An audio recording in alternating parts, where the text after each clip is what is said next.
Welcome in my channel. नमस्ते दोस्तों, नमस्ते, जय श्री राम।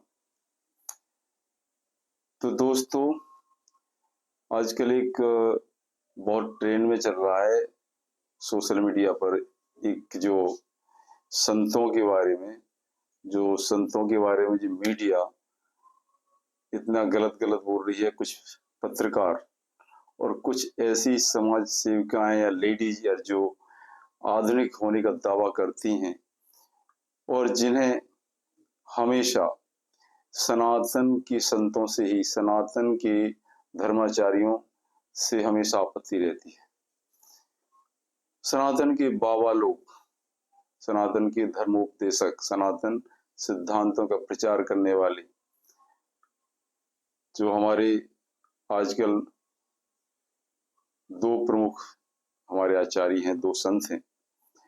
एक तो जो है अनिरुद्धाचार्य महाराज जी हैं और एक प्रेमानंद महाराज जी हैं। तो इनका बहुत ही एक तरह से मीडिया ने बायकॉट करने की ठान ली है। एबीपी के जो एक पत्रकार हैं, जो महिला हैं, उनका तो जो है बहुत ही बुरा जो है उनके प्रति अभद्र टिप्पणियां हो जाती हैं और ये अपने चैनल पर बुलाते हैं ऐसे ऐसे लोगों को, फिर वहां पर बहस होती है। वो फिर अनिरुद्धाचार्य जी को बुलाया जाता है और उनसे फिर प्रश्न पूछे जाते हैं कि आपके फला फला सत्संग में आपने महिलाओं पर टिप्पणी कर दी, महिलाओं के कपड़ों को, लिव इन में जो रहती हैं महिलाएं, उनके बारे में आपने इतनी अशोभनीय टिप्पणियां क्यों की हैं कि वो एक दो चार जगह मुंह मार के आती हैं, या जो जो बहुत देर में शादी करती हैं वो क्या तब तक ठहर पाती होंगी। तो उसमें दिख रहा है कि अनिरुद्धाचार्य महाराज ने सीधे जवाब दिए थे, कुछ लड़कियां ऐसी हैं, कुछ लड़के ऐसे हैं जो देर में शादी करते हैं, लेकिन वो अपने आप पे संयम करना मुश्किल हो जाता है। बाद में वो लिव इन में रहते हैं, तो लिव इन में रहने के बाद कोई इनसे शादी कौन करेगा?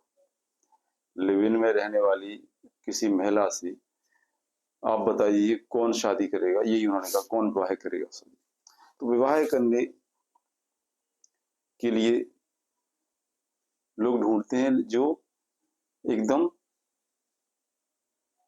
साफ सुथरी हो, मतलब किसी के साथ उसके कोई भी रिलेशन ना रहे हो, चाहे आदमी हो चाहे औरत। वो चाहता है मुझे एक ऐसे जो है ऐसा पर्सन मिले जो केवल किसी से ना मिला हो, वो शादी के बाद मुझसे ही मिले। तो यही बात अनिरुद्धाचार्य जी ने कही थी। लेकिन इस बात को सुनकर उनके तो जल गए, दिमाग में जो आग लग गई, उनके होश हवास उड़ गए, क्योंकि वो सोचने लगे कि हम तो लिव इन में रहते हैं, लिव इन में रहने वालों को सपोर्ट करते हैं और पाश्चात्य जो मॉडर्न सभ्यता है, पाश्चात्य सभ्यता है, मॉडर्न रहने वाले लोगों का पहनावा है, उनका सपोर्ट करते हैं। खुद जो है छोटे छोटे कपड़े पहनते हैं और छोटे कपड़े पहन के रील बनाने वालियों का सपोर्ट करते हैं स्वतंत्रता के नाम पर, कि भारत का संविधान तो सबको स्वतंत्रता की आजादी देता है, आजादी पहनने की, कपड़े पहनने की, रहने की, खाने की आजादी देता है। तो क्यों कोई किसी तरह कोई महिलाओं के बारे में, किसी के बारे में एक टिप्पणी क्यों कर सकता है? आखिर ये बाबा कौन होते हैं टिप्पणी करने वाले? तो अगर ये टिप्पणी किसी मौलाना ने की होती, किसी क्रिश्चियन के फादर ने की होती, जबकि और दूसरे धर्मों में देखिए बहुत इससे ज्यादा पर्दा है। मतलब हिंदू संत तो केवल ये कहते हैं आपकी आचरण को शुद्ध सही रखो, बंद से नहीं लगाते कपड़ों के बारे में कि आप ढक के रखो कपड़े, मतलब कपड़े एक मर्यादित ढंग से पहनो, इतना ही कहा जाता है। लेकिन वो मर्यादा भी जो है तार तार कर देते हैं जब स्वतंत्रता के नाम पर, तब फिर सामने आना पड़ता है उन संतों को, उन महापुरुषों को।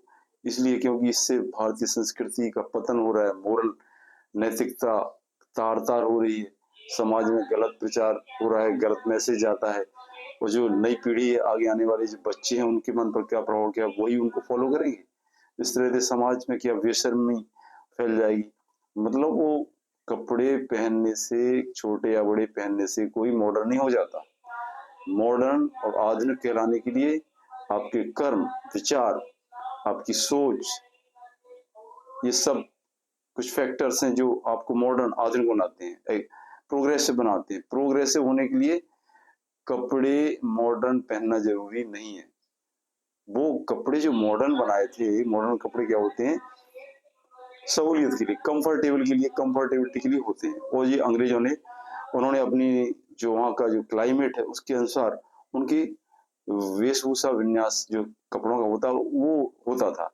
लेकिन हमारे भारत के जो है कुछ मूर्ख लोग होते हैं, वो पूरा ज्यों की त्यों नकल करना शुरू कर देते हैं कपड़ों की।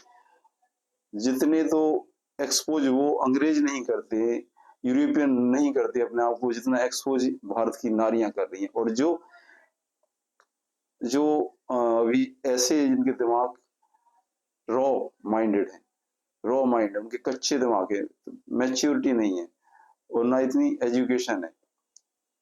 भाई मुझे बताइए, कोई बहुत एजुकेशन वाली जिसने शिक्षा प्राप्त की हो, क्या वो कपड़े पहनने से, इस तरह के कपड़े पहन के अपने आप को ये साबित करेगी कि मैं बहुत मॉडर्न हूँ, मैं बहुत पढ़ी लिखी हूँ, बहुत आधुनिक हूँ? नहीं, ये स्किल, ये सारा ये सोच उन लोगों की होती है, उन महिलाओं पुरुषों की होती है जिनमें कुछ कमी होती है। वो अपनी कमी को दूर करने के लिए अपने आप को एक्सपोज करती है, लोगों का जो है अटेंशन देने के लिए, लोगों को ध्यान आकर्षित करने के लिए, ताकि लोग उनकी जो कमजोरियां हैं उनमें, आपका स्पीकिंग स्किल नहीं हुआ, या कोई भी एजुकेशन किसी मामले पर बात करने की पूरी जो है डेप्थ में जाके समझनी होगी। और इस तरह से किसी भी टॉपिक पर बात करने की पूरी तरह से जब वो घबरा जाती है, तो बस केवल यही बातें लेके दे बैठे कि आप जो है नारी का सम्मान नहीं कर रहे हैं, नारी को, महिलाओं को आप एंटी फेमिनिस्ट हैं, समझे, एंटी वुमेन्स हैं इसलिए। और आजकल कानून ने तो फिर हद कर दी। कानून क्या करता है, कानून ने सबको बराबर दर्जा दिया, लेकिन उसको ज्यादा प्रेफरेंस दे रहे हैं, उसको एक माइलेज दे रहे हैं। किसको, पहले तो बहुत से कानून आए थे, उनके लिए आए थे जो पीड़ित लोगों के लिए, उसका मिसयूज करना शुरू कर दिया। 498 का था दहेज का, उसका मिसयूज बहुत हुआ है। SC/ST एक्ट का बहुत मिसयूज हुआ है। इसी तरह वो औरतों के लिए बहुत प्रताड़ित किया जाता था, जला दिया जाता था, मार दिया जाता था, होता था। लेकिन अब जो है जमाना बदल चुका है। अब वो जो महिलाएं सशक्त हैं, नौकरी कर रही हैं, सब कर रही हैं, और कोई भी वो पीड़ित नहीं है, लेकिन उसको, उस कानून को हथियार बना के पुरुष वर्ग को परेशान कर रहे हैं, पतियों को परेशान कर रहे हैं, ससुराल पक्ष को परेशान किया जा रहा है। और या तो उन्हें मनमानी करनी दी जाए, उनको कैसे भी कपड़े पहनने जाए, घर का काम नहीं करेंगी वो, घर का एक छोटे छोटे काम या बड़ा कोई भी काम नहीं करेंगी। और इसके बाद उनको आज़ादी चाहिए, हर चीज में आज़ादी चाहिए। तो इस बात को समाज कहाँ जा रहा है, ये बताइए। इन लोगों का जो है इंस्पायर, मोटिवेट होंगे लोग, नई पीढ़ी, बच्चे इन लोगों से इंस्पिरेशन लेंगे, देखेंगे तो लेंगे। जो बच्चे जो कच्चे दिमाग के होते हैं, वो अपनी माँ या सामने कोई आंटी महिला जा रही है, दीदी, तो उनको देखते हैं वो बच्चियां, तो उनको नकल करते हैं, कॉपी करते हैं। छोटे बच्चे बड़े जल्दी कॉपी करते हैं बड़े लोगों की। तो यही कहा है, हमारे संत यही कहते हैं कि भाई हमारी जो संस्कृति के अनुरूप ये सारी चीजें नहीं है। लिव इन नाम की कोई चीज हमारी कल्चर में नहीं रही है। दो पुरुष, एक पुरुष और स्त्री का जो मिलन होता है वो शादी के बाद, विवाह पश्चात ही उनका मिलन होना चाहिए उनका। तो विवाह पूर्व कोई भी रिलेशन होता है तो उसको अवैध या असामाजिक या अनैतिक या अब नॉर्मल माना जाएगा, अप्राकृतिक माना जाएगा। ये प्रकृति नहीं है, क्योंकि हम मनुष्य हैं, पशु नहीं। तो मनुष्य कुछ नियमों के बंधन में, दायरे में रहता है, अनुशासन में, डिसिप्लिन में रहता है। ठीक है, इसका मतलब ये है कि जो जानवर या पशु है ना, तो पशुओं की तरह व्यवहार करने लगेंगे तो फिर इतनी तरक्की का, इतनी सभ्यता की ऊंचाई पर पहुंचने का क्या अर्थ रह जाता है। हम पशुओं से कहते हैं कि पशु से मनुष्य बना है, तो पशुओं से मनुष्य बने, मनुष्य में पशुता है? लेकिन उस पशुता को हमने बुद्धि के द्वारा संयम किया है। उस पशु को हम बुद्धि और विवेक के द्वारा दबा के रखते हैं और उसमें देवत्व बढ़ाते हैं अपने आप को। तो ये सारी बातें, तो ये जितनी जितनी ये नौटंकीबाज महिलाएं हैं, तो ये बाबा अनिरुद्धाचार्य का, बाबा वो प्रेमानंद बाबा का विरोध कर रही हैं, जबकि ये दोनों और बहुत सारे हमारे संत हैं, समाज को अच्छा बनाने के लिए दिन रात मेहनत कर रहे हैं, लोगों को समझा रहे हैं। और उन्होंने तो अपने यहाँ स्त्रियों का कितना सम्मान करते हैं, विधवा स्त्रियों की जो है एक अनाथ आश्रम खोला है, समझे, वृद्धाश्रम।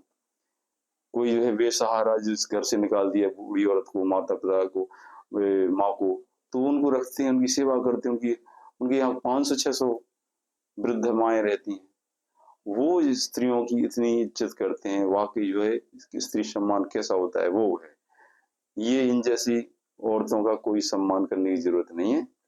ये किसी सम्मान के अधिकारी नहीं है, क्योंकि ये तो विष फैला रही हैं, ये समाज को खराब कर रही हैं। देखिए आपको बताऊं,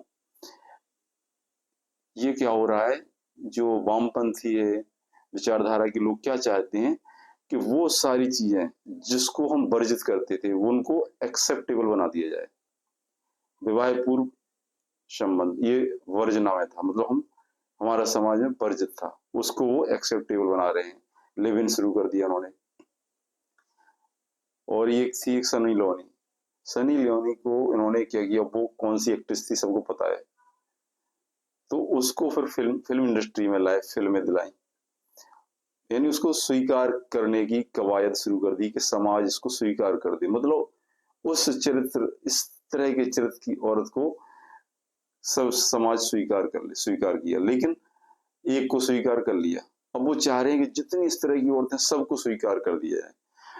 समाज हमारा, चलो ठीक है तुम करते रहो अपना, लेकिन वो चाहते हैं कि मेरे जैसे सब बन जाएं, जिस तरह से वो हैं उसी तरह सबको बनाना चाहते हैं। जैसे अंधा होता है तो वो चाहता है सभी को अंधा बना दूं, नकटा सोचता है कि मेरी नाक कटी तो सबकी नाक कट जाए। तो इस तरह से ये देखा जा रहा है कि समाज में जो अपराधी वर्ग चाहता है कि सभी अपराधी बन जाएं, अनैतिक लोग चाहते हैं सभी अनैतिक बन जाएं। तो यही तो कलयुग का प्रभाव है। तो मेरे ख्याल से अंधेरे और उजाले का संघर्ष चलता रहता, देवासुर संग्राम चलता रहता है, और इसमें जीत हमेशा सत्य की होती है, देवताओं की होती है। असुरता कभी जीत नहीं सकती है।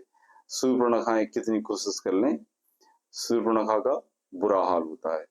तो इस तरह से आप बने रहिए अपने संतों के साथ जो सच्चे काम कर रहे हैं, समाज में जागृति ला रहे हैं, और अगली पीढ़ी जो हमारी है धर्म में जीवन बिताने के लिए, नैतिकता क्या होती है, और ये जो है नैतिक जीवन बिताने के लिए मोरल लाइफ कैसी होती है, उसको जीवन जीना कहते हैं।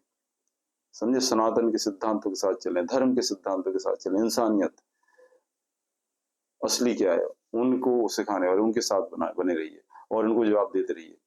तो जो पहली बार आए उनको प्लीज मेरे इस चैनल कर्मयोगी को आप लाइक कर दीजिए, शेयर कर दीजिए, कमेंट कर दिए कमेंट बॉक्स में। और इसके बाद अगले वीडियो तक के लिए जय श्री राम।